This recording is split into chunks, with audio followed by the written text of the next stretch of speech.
চলেন আপনাদের আজকে একটু ঘুরিয়ে নিয়ে আসি সাতক্ষীরা শৈলপুর মিনি সুন্দরবন থেকে।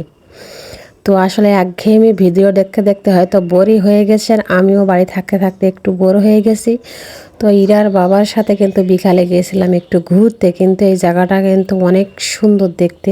এটা এমন একটা জায়গা যে যেখানে গেলে আপনার মন ভালো হতেই হবে। মানে খুব সুন্দর একটা দৃশ্য। আর একদম ওই পাশের যে এটা দেখতে পাচ্ছেন ওইটা কিন্তু ভারত, মানে ভারতের যে সীমান্ত সেটাই দেখা যাচ্ছে, বর্ডার সাইড বলতে পারেন এটা।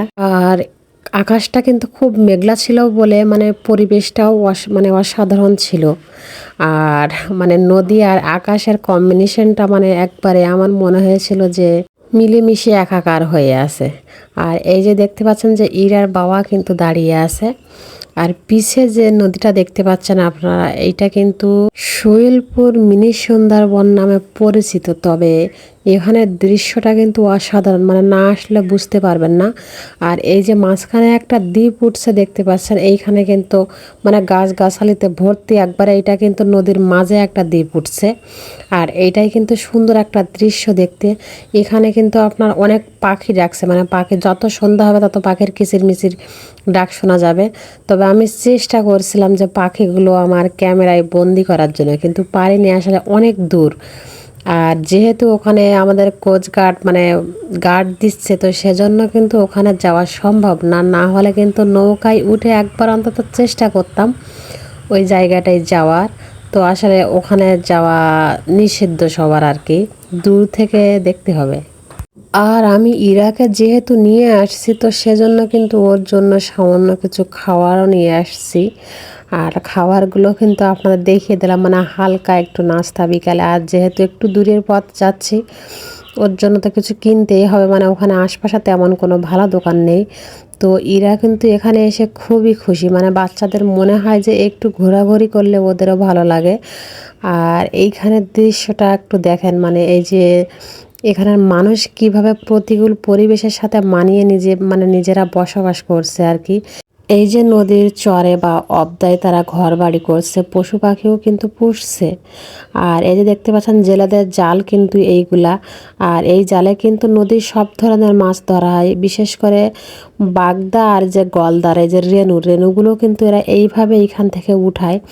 তো সেটাও দেখালাম। আর এই যে দেখতে পাচ্ছেন নৌকা, আর এই যে জেলেদের বড় জাল। তো তার ফাঁকে আমার ইরা যে একটা মোরগ পাইছে, তো ওর সাথে একটু খেলা করছে, মানে ও ভাবছে ওটাকে একটু ধরতে পারে কিনা, কিন্তু মোরগ কি আর ধরা যায়।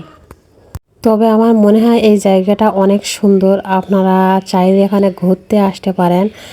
আর এইখানটাই কিন্তু অনেক কিছু দেখার আছে, মানে নদী বলতেই তো আমার মনে হয় যে অনেক সুন্দর। যদিও বা আমি সুন্দরবনের পাশে থাকি, মানে আমার বাবার বাড়ি ওখানে, আমি দেখতে দেখতে অভ্যস্ত, তারপরেও কিন্তু আমার কাছে একটা ভালো লাগা কাজ করে। নদীটা কিন্তু ভীষণ বড়। আর আমি যখন ইরার বাবার সাথে যাচ্ছিলাম তখন ভাবছিলাম একটু ভিডিও করতে করতে যাই।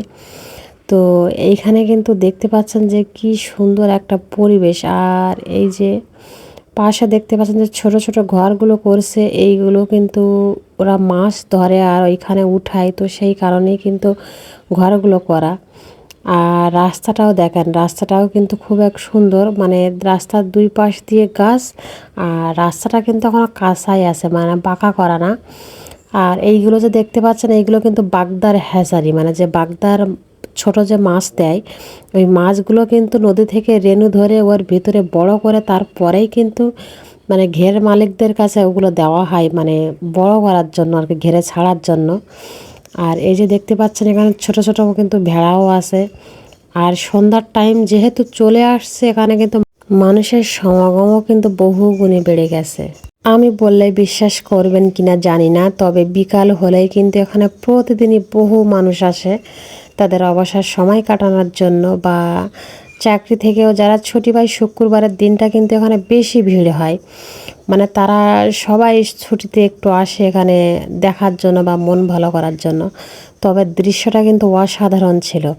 আর আকাশের মেঘগুলো আমার কাছে এত সুন্দর লাগতেছিল, তো সে কথা মানে কি বলবো, মনে হচ্ছিল যে নদীর উপরে মেঘগুলো ভাসতেছে।